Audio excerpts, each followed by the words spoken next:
सो hey guys, हमारा chemistry का paper हो चुका है बोर्ड्स का। मेरा सेट नंबर 2 था। कोई इन्फॉर्मेशन नहीं है कि कौन सा सेट डिफ़िकल्ट था कौन सा नहीं, बट देखते हैं कैसा था पेपर। मेरा पेपर तो बहुत अच्छा गया है। केमिस्ट्री लेंथी तो नहीं कहूँगी क्योंकि मेरा तो 15 मिनट पहले ही पेपर हो गया था, मैं करके बैठी हुई थी आराम से। कुछ क्वेश्चंस थे जो डिफ़िकल्ट थे, जैसे कि ये था डायरेक्ट इसने उल्टा करके ग्राफ थोड़ा दे दिया था, तो उसमें डिफ़िकल्ट हुआ। मुझे लग रहा है कि इसका ये ग्राफ भी सेम होना चाहिए और ये भी, बट मुझे कंफर्म नहीं हूँ मैं, तो एक बार चेकआउट करूँगी इसको। बाकी एमसीक्यू के सारे क्वेश्चन तो इजी ही थे लगभग, कोई डिफिकल्ट नहीं था। ये तो मान लीजिए ये तो सिली मिस्टेक हुआ था। यहाँ पे Cr2 है और यहाँ पे 1 क्रोमियम है, तो देखा जाए तो अगर यहाँ से यहाँ पे 3 इलेक्ट्रॉन का ट्रांसफ़र हो तो रहा है, बट यहाँ पे दो देखा जाए दो, एक तरह से देखा दो एटम्स हैं, क्रोमियम के 2 एटम्स हैं, इसलिए इसका ओवरऑल जो चार्ज चाहिए होगा फेराडे में वो 6 चाहिए होगा। एंड ये क्वेश्चन भी गड़बड़ हो गया है क्योंकि इसमें मैं अभी भी कंफ्यूज हूँ कि ये होना चाहिए ना, क्योंकि मिथेनॉल से रिएक्शन कराया, बट गूगल और ChatGPT दोनों बी वाला आंसर बता रहे हैं, तो पता हो सकता है मैंने कहीं गलती की हो। बट बाकी इसकी तो हमें कोऑर्डिनेशन नंबर निकालना था, यानी कि सेकेंड वैलेंस से मतलब कोऑर्डिनेशन नंबर ही होता है, तो ये तो ईजी है, 6 होगा इसका आंसर। और ये इसमें CBSE की तरफ से थोड़ी सी मैं तो कहूँगी गलती है, क्योंकि यहाँ पे देखा जाए तो HI की रिएक्शन इसने दी है, बट HI एक्सेस में है या नहीं है ये नहीं इसने बताया है, तो इससे भी गड़बड़ हो सकता है, क्योंकि इसने जो पहला ऑप्शन दिया है इसमें दिया है दोनों आयोडीनेशन हो गई है, तो अगर HI एक्सेस में होता तो आयोडीनेशन हमारी हो जाती, मतलब दोनों कंपाउंड्स में आयोडीनेशन वाले ही बनते, लेकिन एक्सेस में नहीं दिया हुआ है तो हम इसे नॉर्मल मानते हैं, इसलिए यहाँ पे एक अल्कोहल और एक आयोडीन बनेगा। बाकी ChatGPT इसका गलत आंसर बता रहा है, बट इसका यही हुआ कि 51% पैरा होता है, 47% मेटा होता है और 2% ऑर्थो डेरिवेटिव्स बनते हैं एनालिल पे नाइट्रेशन कराने पे, तो ये हो गया। एंड आफ्टर दैट ये आप देख लीजिए आंसर्स, क्योंकि ये सही है मेरे MCQs। कुछ तो स्ट्रक्चर पेज थे, जैसे कि वो है ना कि डाइजेनियम की रिएक्शन करा दो क्या फिनॉल के साथ, तो वो डाई बनती है, क्या नाम है उसका, ऑरेंज डाई बनती है, या शायद हाँ ऑरेंज डाई ही बनती है। ये वो वाली रिएक्शन से क्वेश्चन था। बाकी हमारे पूरे ओवरऑल सिलेबस में एक ही नॉन रिड्यूसिंग शुगर है, वो सुक्रोज, तो इसका आंसर ये होगा। और बाकी ये ऐसा है कि जो बेसिकली इनएंशियोमर होते हैं ऑप्टिकल एक्टिव होते हैं, तो देखा जाए तो स्पेसिफिक रोटेशन ही अलग होगा, एक लेवो रोटेटरी और एक रोटेटरी। बाकी ये क्वेश्चन तो इजी था क्योंकि इसमें हमारा पॉजिटिव डेविएशन होगा, जो पॉजिटिव डेविएशन होगा, और इस केस में तो आप सिंपली नेमिंग कर सकते हैं कि इस वाले जो हमारा कोऑर्डिनेशन पेयर इस पर -1 आएगा और इस पर +1 आएगा, तो इसका हम अर्जेंटेट लिखेंगे और इसका फेरेट लिखेंगे क्योंकि इस पर भी माइनस ही आएगा।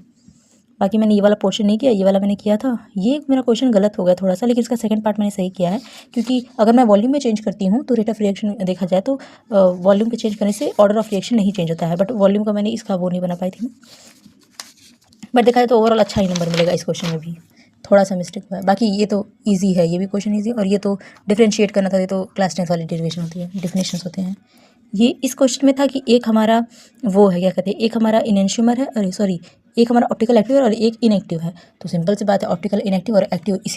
इस फॉर्मूले दिए हुए को हम खोल कर लिख देंगे, पूरा तो हो जाएगा। Reimer Tiemann reaction, Kolbe's reaction, Friedel Crafts acylation, ये तीनों रिएक्शन ईजी थी, मतलब क्योंकि इनका इसमें हम फिनॉल से हम ऑर्थो और पैरा सैलिसिलडिहाइड बनाते हैं, और कोल्बीज रिएक्शन में सैलिसिलिक एसिड, और फिडेलक्राफ्ट एसाइलेशन अल्काइलेशन तो आता ही है कि सिर्फ एसाइलेशन करा दो अनिसोल में। बाकी कुछ वो पूछे थे एक तरह से रीजंस तो ठीक थे। बाकी ये तीनों तो इजी होते हैं कि एनोमरिक फॉर्म के लिए मैंने तो अल्फ़ा बीटा ग्लूकोज का एग्जांपल लेकर समझाया है, और इन्वर्ट शुगर सुक्रोज का एग्जांपल दे सकते हैं। इस क्वेश्चन में मैंने थोड़ी गड़बड़ी कर दी क्योंकि मैंने इसका बेसिक फॉर्मूला मान के मैंने सॉल्व किया था,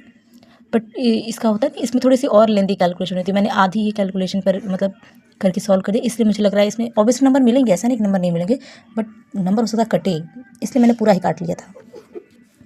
बाकी इस क्वेश्चन में मैंने मरकरी वाला सेल किया है। बाकी बैटरी में तो मरकरी एक प्राइमरी बैटरी होता है एसवी से, और इसका एडवांटेज होता है कि ये बेसिकली कांस्टेंट पोटेंशियल देता है और इसमें कोई भी आयन वगैरह नहीं होता है, जिस वजह से कांस्टेंट पोटेंशियल देता है और एक टाइम के बाद जाके रुक जाता है। बाकी आप मरकरी की क्या कहते हैं रिएक्शन तो लिख सकते हैं। बाकी ये तो इजी था, लेकिन ये अच्छा था क्योंकि इसने अल्फ़ा की वैल्यू को क्या बोला था कि डायमराइज होकर यहाँ तक इतना एक्सटेंट तक ही वो, मतलब 88% के एक्सटेंट तक ही डायमराइज हो रहा है, मतलब यहाँ पे हमें अल्फ़ा की वैल्यू इनडायरेक्टली 88% दी हुई है, 0.88%। इसके आगे आप सॉल्व करेंगे, इसमें बेसिकली डेल्टा टी बी की वैल्यू को ऐड कर देंगे, डेल्टा टी बी जो हम निकालेंगे, डेल्टा टी बी में 46.2 को 2 में हम ऐड करेंगे, तो इसका आंसर लगभग 47 पॉइंट समथिंग, 47.4 मेरा तो आया है, और वही आंसर होगा। नेक्स्ट था ये तो हमारा सेक्शन डी है। सेक्शन डी में सेक्शन डी का पहला तो इजी है, ये पूरा ओवरऑल पूरा का पूरा इजी है।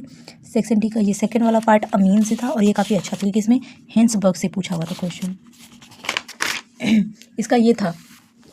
पहला है तो पहले का रीज़न तो हम जानते ही हैं, सॉल्वेशन हो गया, फिर और भी हो गया कि इंडक्टिव इफेक्ट लगता है, इसलिए मतलब ये ज़्यादा बेसिक होगा as compare to this. And second वाला क्वेश्चन था हॉफमैन ब्रोमाइड, जो मैं कंफ्यूज हो गई थी क्योंकि मैंने हॉफमैन का रिएजेंट जो पढ़ा था वो NaOH और Br2 होता है, बट इसने इनकी इंटरनल रिएक्शन वाला जो बनता है एज अ, उनका जो इंटरनल रिएक्शन करने के बाद जो प्रोडक्ट बनता है उसने उससे ले लिया है एज अ रिएजेंट, जिसकी वजह से मैं गड़बड़ कर गई और इसकी वजह से ये गड़बड़ हो गया भाई, क्या करें, दिमाग नहीं लगा तो।